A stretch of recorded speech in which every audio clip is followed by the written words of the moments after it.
నమస్తే welcome to our channel నేను మీ journalist నవత మొత్తానికి 132 మందికి పద్మ అవార్డ్స్ ప్రకటించింది కేంద్ర ప్రభుత్వం గణతంత్ర దినోత్సవాన్ని పురస్కరించుకొని ప్రతి ఏటా ఇస్తున్నట్టుగానే మొత్తం అన్ని విభాగాల్లో కలిపి 132 మందికి పద్మ అవార్డ్స్ వరించాయి ఒకసారి ఎవరెవరికి వరించాయి అనేది చూసుకుంటే మొత్తం 17 మందికి పద్మభూషణ్ అయితే 5గురికి పద్మ విభూషణ్ అలాగే 110 మందికి పద్మశ్రీ అవార్డులు ఇచ్చింది ఇందులో మెగాస్టార్ కి వెంకయ్య నాయుడుకి పద్మ విభూషణ్ లభిస్తే తెలంగాణకు చెందిన ప్రముఖులకు 5 పద్మశ్రీలు వరించాయి అలాగే ఇందులో ఏపీకి చెందిన వారికి 2 పద్మ విభూషణ్లు 1 పద్మశ్రీ తెలంగాణలో 5 పద్మశ్రీ అవార్డులు దక్కాయి టాలీవుడ్ మెగాస్టార్ చిరంజీవికి కళల విభాగంలో పద్మ విభూషణ్ అవార్డు వరించింది ప్రజా వ్యవహారాల విభాగంలో మాజీ ఉపరాష్ట్రపతి వెంకయ్య నాయుడు పద్మ విభూషణ్ కి ఎంపికయ్యారు అయితే చిరంజీవి 2006లోనే పద్మభూషణ్ అవార్డు వరించగా తాజాగా పద్మ విభూషణ్ కి సైతం ఎంపిక అవ్వడం విశేషం మొత్తంగా తెలంగాణలో పద్మశ్రీ అవార్డులు దక్కించుకున్న 5గురు కళాకారులే కావడం విశేషం వీరంతా గతంలో రాష్ట్ర ఆవిర్భావ దినోత్సవ సాంస్కృతిక శాఖ తరపున దాశరథి పురస్కారాలు 1116 అందుకున్నారు మొత్తానికి కళాకారులకు సంబంధించి తెలంగాణలో పద్మశ్రీ అవార్డులు వరించాయి వాళ్ళకు సంబంధించిన వివరాలను తెలుసుకునే ప్రయత్నం చేద్దాం తెలంగాణ కళాకారులకు పద్మశ్రీతో పట్టం కట్టింది అనే చెప్పొచ్చు కేంద్ర ప్రభుత్వం గడ్డం సమ్మయ్య ఇందులో మొదటివారు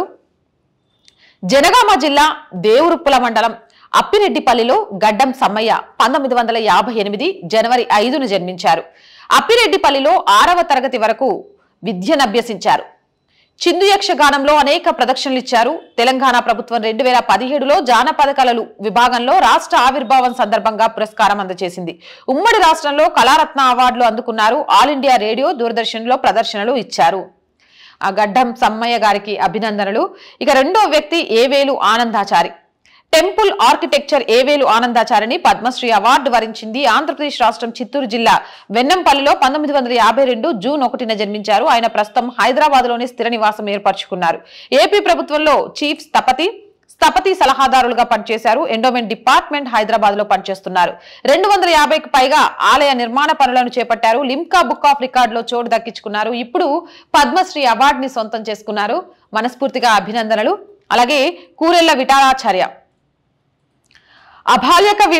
అయిన డాక్టర్ కూరెళ్ల విఠలాచార్య 1938 జూలై 9న యాదాద్రి భువనగిరి జిల్లా రామన్నపేట మండలంలోని నిర్నేములలో వెంకట రాజయ్య లక్ష్మమ్మ దంపతులకు జన్మించారు 1952లో జరిగిన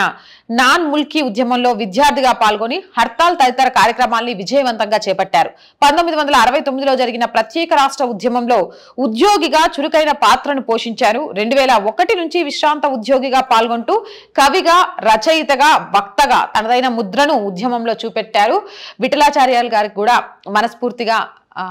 అభినందనలు అలాగే దాసరి కొండప్ప